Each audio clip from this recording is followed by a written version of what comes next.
Welcome another new video. আসসালামু আলাইকুম। So আপনারা তো অনেকেই জানেন যে আমি গ্রাম থেকে মেসে চলে আসছি। এই জন্য আমি আগের সপ্তাহে বই নিয়েছিলাম। দ্যাটস ওই বইয়ে একটু প্রবলেম ছিল, তাই আর কি আমি বের হয়েছিলাম যে দোকান থেকে যেয়ে আর কি ঠিক করব। তারপর আমার ফ্রেন্ড আসলো, ও আবার বললো যে ও পুরনো বই নিবে। দ্যাটস ওই তাই ভেবে ওর সাথে যাওয়া। তারপরে যে এটা প্যারিস রোড, ওইখান থেকে বই নিয়ে আমরা প্যারিস রোড থেকে দুজন হাঁটতে হাঁটতে আর কি যাচ্ছিলাম যে ভৈরব পার্কের ওখানে। তো যাই আর কি, তার কিছু মুহূর্ত আপনাদের সাথে শেয়ার করলাম।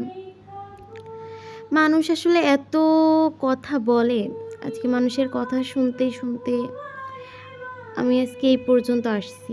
তো আমি মনে করি এগুলো সব হচ্ছে আল্লাহর রহমত। আল্লাহর রহমত ছাড়া আসলে জীবনে সফলতাও আসবে না বা কোনো কিছু করাও পসিবল নয়। যাই হোক, মানুষ আসলে অনেক বেশি আমাকে নিয়ে গসিপ করে, এটা তাদের বিষয়। আমি আসলে কাউকে ওইভাবে কিছুই বলবো না, যার যেটা ভালো লাগে সে ওইটা করুক। বাট আমি মনে করি কি যে নিজেকে ভালো রাখার জন্য যতটুকু করা যায় ওটাই হচ্ছে নিজের মানসিক শান্তি। কারোর জন্য মন খারাপ করে, কারোর জন্য কিছু করে না কখনো নিজেকে ভালো রাখা যায় না। মানুষ বরাবরই বলতেই থাকবে, বাট মানুষের কথা ইগনোর করে নিজের ব্যক্তিগত জীবনে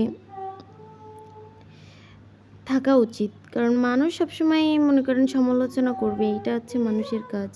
কেউ কারো ভালোটা কখনোই দেখতে পায় না। তো যাই হোক, ভালো থাকবেন সবাই। আল্লাহ হাফেজ।